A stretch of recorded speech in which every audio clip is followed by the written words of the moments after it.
I've always thought that memory has a way of embellishing the past. You look at old photographs and see smiling people, bright colors, and happy moments, forgetting what happened in between those snapshots. However, some memories don't lend themselves to this.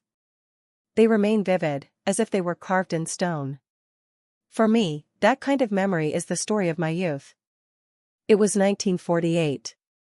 I was 16, and we lived on a farm where the soil was so dry it crumbled to dust. My father, a strong and hard-working man who believed in the power of honest labor, had come down with tuberculosis. Doctors said he needed expensive medicine we couldn't afford. My mother spent her days and nights sewing clothes for neighboring families, and my siblings tried to earn money by harvesting crops on other people's fields. But it still wasn't enough. We lived in the shadow of fear that one day my father would get so sick that we wouldn't be able to help him.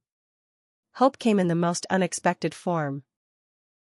One sunny day, a gleaming silver car pulled up to our dusty driveway. A man in an immaculate suit got out. He looked like a character from a movie, completely unlike the people we knew. He introduced himself as Mr. Abernathy, a representative of some company that was buying up land in our county. He offered such a huge sum for our plot that my mother's breath hitched. My father, upon hearing about it, flatly refused. He said that our land was our pride, and we would never sell it. He believed we would survive. But I saw the despair he was trying so hard to hide in his eyes. I understood that this deal was our only chance. But how could I convince my father? I knew I couldn't. So I decided to act in secret. I took Mr. Abernathy's card that he had left on the table and set off for town. I knew that the payphone in the town center was our only connection to the outside world. I locked the door of our little shack, leaving everyone asleep, and quietly slipped into the darkness. I didn't have a penny in my pocket, but I knew that Mr. Abernathy was my only hope. I reached the town after midnight. The streets were deserted, and the only sound was the tapping of my shoes on the pavement. I finally found the payphone and, with trembling hands, dialed the number. I heard it ring, and my heart pounded. I waited for a few minutes, but no one answered. I thought he wouldn't pick up so late. I was about to hang up when I heard a voice, Mr. Abernathy speaking. My voice wavered as I said that I was Eleanor and that we were accepting his offer. He said that I had to come to him in the city, but not as a land seller, but as a special assistant. He explained that he could only help my family if I agreed to his terms. I was so desperate that I agreed without hesitation. I returned home in the morning. My mother was sitting on the doorstep, waiting for me, her face pale with fear. I hugged her and told her that everything would be all right. I lied to her, saying that I was going to the city to work as a maid and that I would be sending money home. I knew she saw the truth in my eyes, but she didn't ask any questions. I had only one day to pack. I took only the bare essentials with me and set off for the city. I found the address Mr. Abernathy had given me. It was a huge mansion that looked like a castle. A stern-faced butler opened the door for me, and I found myself in a world of luxury and secrets. Mr. Abernathy was waiting for me in his study. He gave me a contract to sign. It was a document written in fine print that I could barely read. It said that I agreed to work for him, without asking questions, in exchange for financial assistance for my family. I signed without hesitation. At that moment, I was ready to do anything to save my family. I had no idea that this was my first step on a path into a world I knew nothing about. I understood that my job would not be what I had expected. I wasn't a maid or an assistant. My job was to listen. Mr. Abernathy, as I soon learned, was a collector of secrets. He gathered information about influential people, and I was his eyes and ears. My youth and innocent face were my advantage. No one would expect a girl like me to be a spy. I would go to meetings in secret places, listen to conversations, and then pass the information on to Mr. Abernathy. My heart would pound every time I entered those places, but I reminded myself of my family. I knew that if I did my job well, they would be safe. Over time, I learned to control my fear. I learned to notice details that others didn't and to remember what people said. I became an efficient, almost soulless machine for collecting information. I stopped being Eleanor, the girl from the farm. I became a shadow who lived in the shadow of her master. I would send letters home full of lies, saying that my life was wonderful and that I would be home soon. My family would write back with love, telling me how well they were doing and how proud they were of me. Every time I received a letter, I felt terrible. I knew that I was deceiving them, and that my life was far from wonderful. I was trapped, and there was no way out. I was trapped, and I knew it. But I couldn't do anything about it. My silence was my only weapon, and I couldn't afford to lose it. I knew that if I broke my silence, my family would be in danger. I was ready to do anything to protect them. I continued to work, day after day, year after year, and my life became more and more empty. I stopped dreaming. I stopped smiling. I became a ghost who lived in the mansion. I was alive, but I wasn't living. And I knew that I could never tell my story. My life was divided into two parts, the one I showed to the world and the one I hid. Outwardly, I was a sweet, quiet girl who worked for Mr. Abernathy. Inside, I was a person who lived in constant fear. My existence was so lonely that I almost forgot what it felt like to be truly happy. I couldn't have friends because I was afraid they would find out my secret. I couldn't have relationships because I was afraid that the man I loved would use me. I was alone in this world, and I knew that this was my destiny. My existence was a routine. I woke up, worked, ate, and slept. I stopped feeling emotions because they were too dangerous. I became a machine that followed orders. But even in this soulless world, I found something that gave me hope. It was books. Mr. Abernathy had a huge library, and I spent all my free hours in it. I read about adventures, about love, about freedom. I imagined that I, too, could be a heroine who overcomes all difficulties and finds her happiness. Books were my only salvation. One night, I heard screams coming from Mr. Abernathy's office. I went to the door and heard him arguing with someone on the phone. He was talking about betrayal, about revenge, about how he would find the one who betrayed him. My heart pounded. I realized that his secret world, in which I lived, was collapsing. I knew that I was also in danger. I couldn't just sit and wait. I had to act. I had to run. I returned to my room and began to pack. I had only a few minutes to leave. I took only the bare essentials with me and left the mansion. I ran through the city streets, not knowing where I was going, but I knew that I had to get as far away from that place as possible. I ran all night.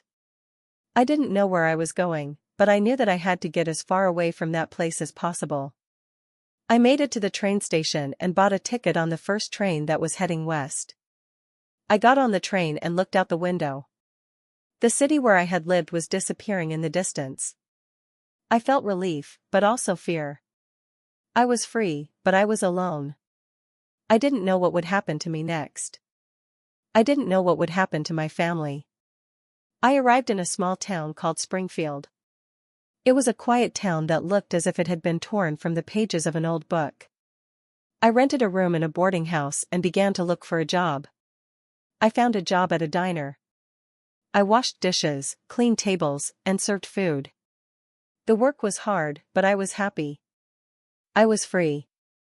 I could do what I wanted. I could be myself. But even in this quiet town, I couldn't get rid of the fear. I was always looking over my shoulder, always expecting that Mr. Abernathy would find me. I knew that he wouldn't forget me. I knew that he would haunt me for the rest of my days. I lived in fear, but I didn't give up. I continued to work and save money. I bought new clothes for myself, and I started going to the library. I read about a world I knew nothing about. I read about people who overcame their difficulties and found their happiness. I knew that I could do it too. I knew that I wasn't alone. I knew that there were people who had gone through the same thing as me. And I knew that I had to tell my story. I had to tell the world about what had happened to me, to help other people who were in the same situation. I had to be a voice for those who had no voice. I lived in Springfield for 2 years, and during that time I learned to be myself. I found friends who didn't know my past and who loved me for who I was.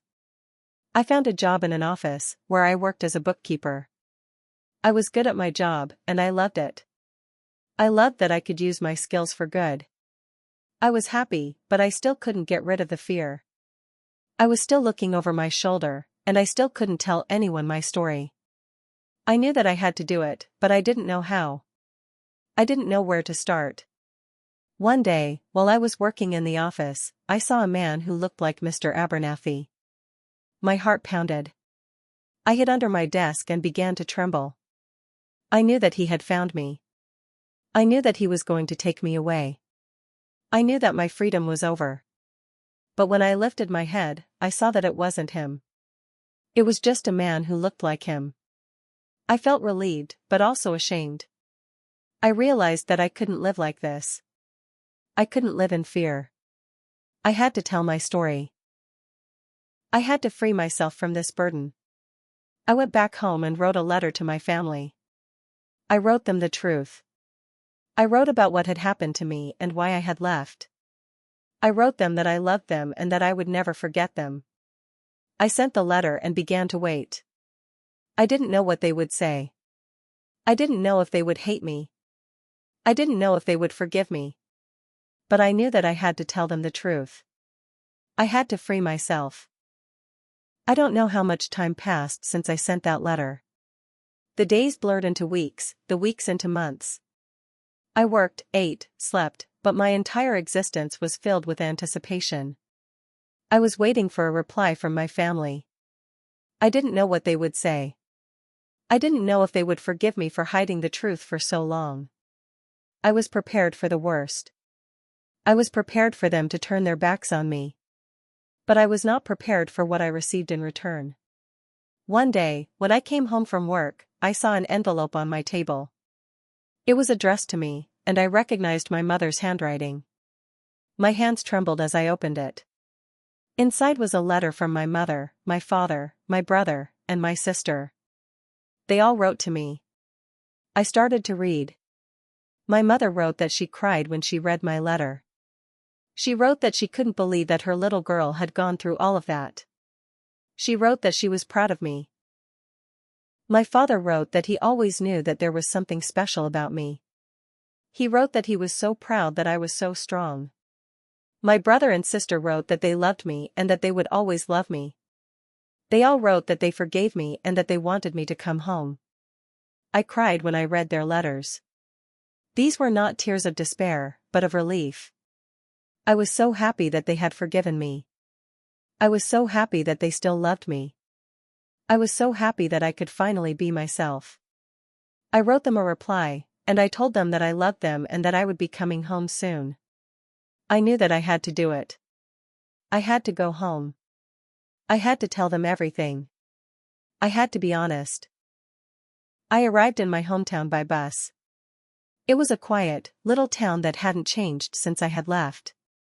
I got off the bus, and I saw my parents, my brother, and my sister waiting for me at the station.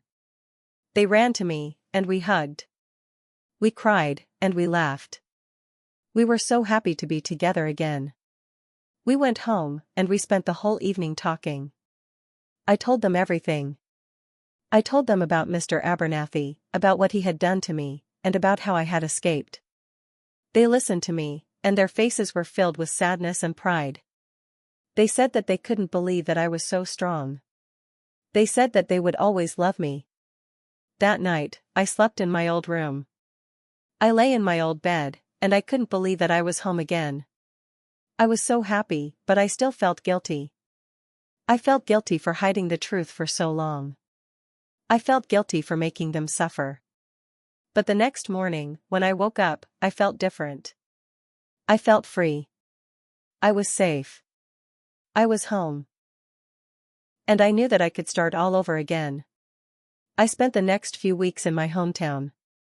I worked on the farm with my father, and I helped my mother with sewing. I spent time with my brother and sister.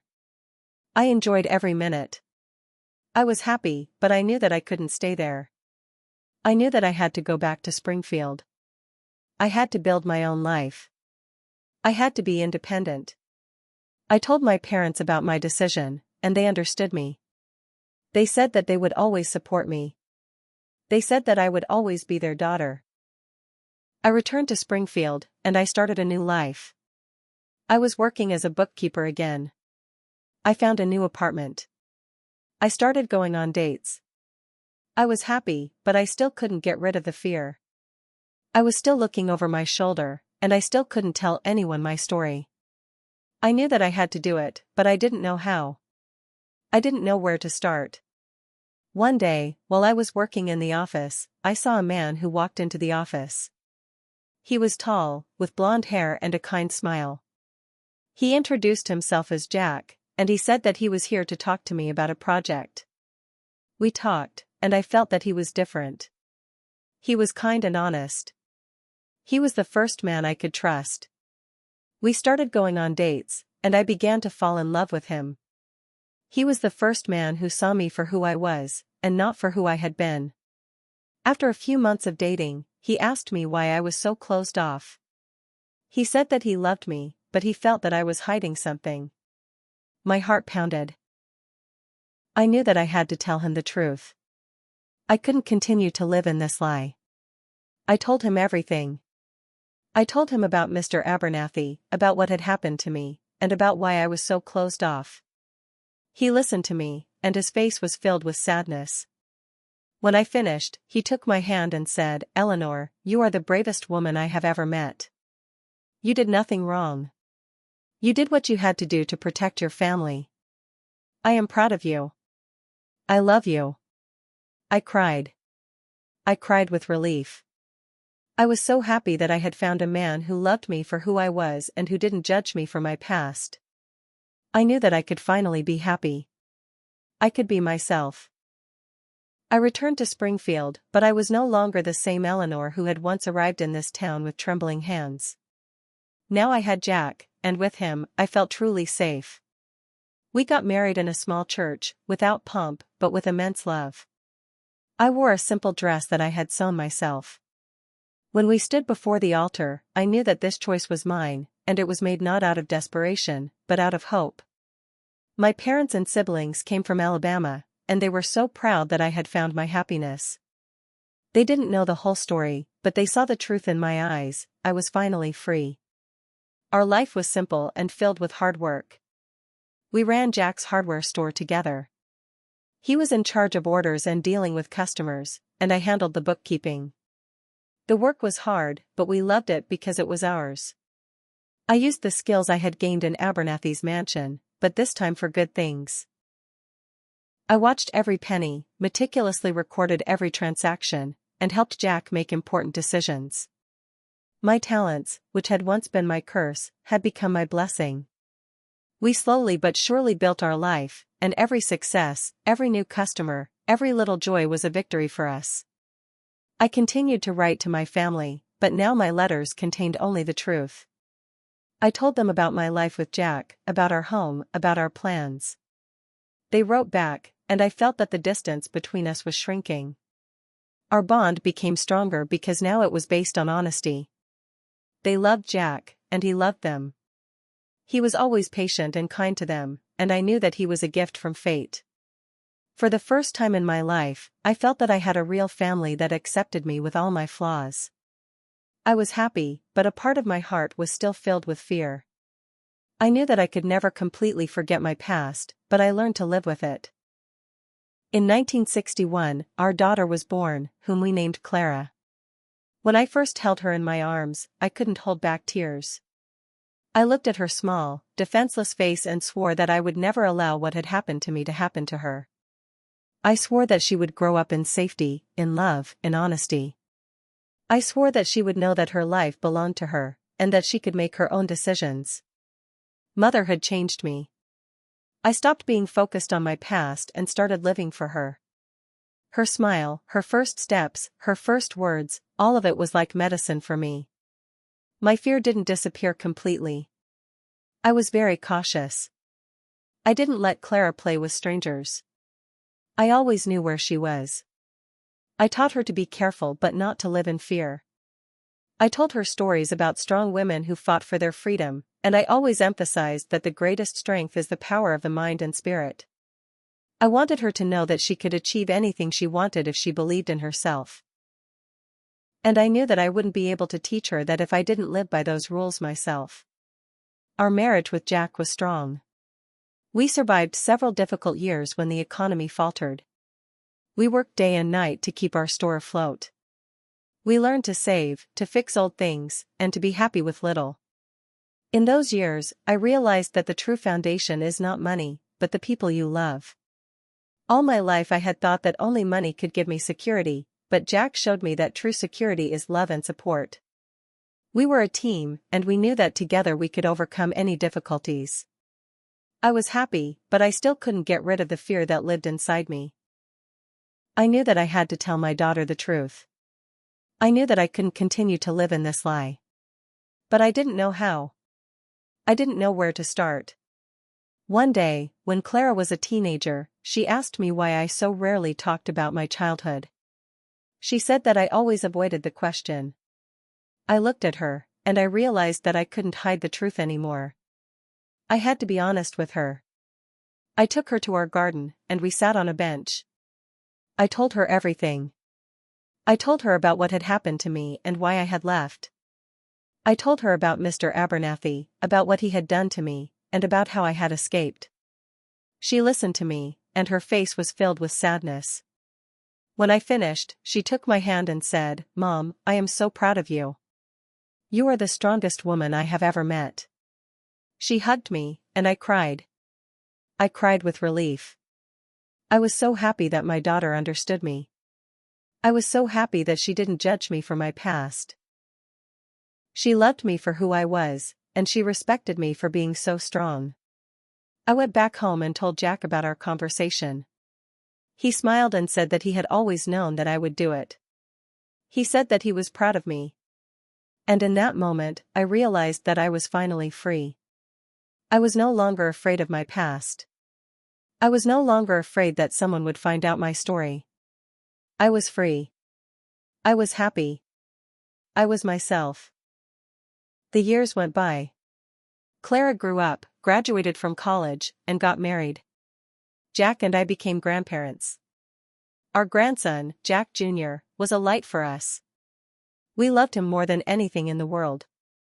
We told him stories about our past, but we didn't tell him about the terrible things that had happened to me. We told him about love, about friendship, about honesty. We wanted him to know that life is a wonderful gift that should be cherished. One day, when I was in the library, I saw an old newspaper clipping.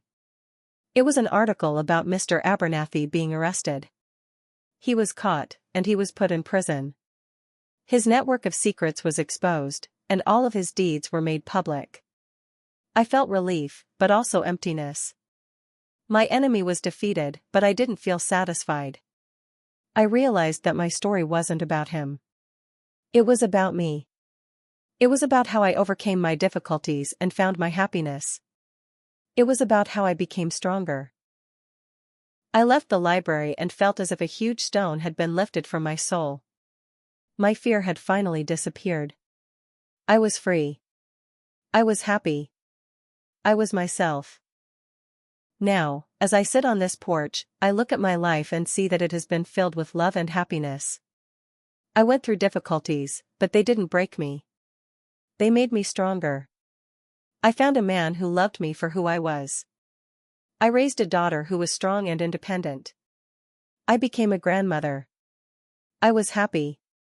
And I knew that my life was not about what had happened to me, but about what I had done with my life. I am telling my story now because I want you to know that you are not alone.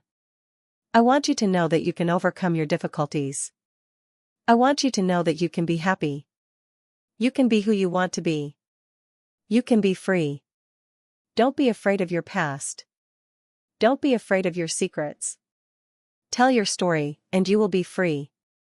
Before I finish sharing this part of my life with you, I would like to know where you're watching from. It means the world to me that my story might reach places I've never been, touching hearts I'll never meet in person.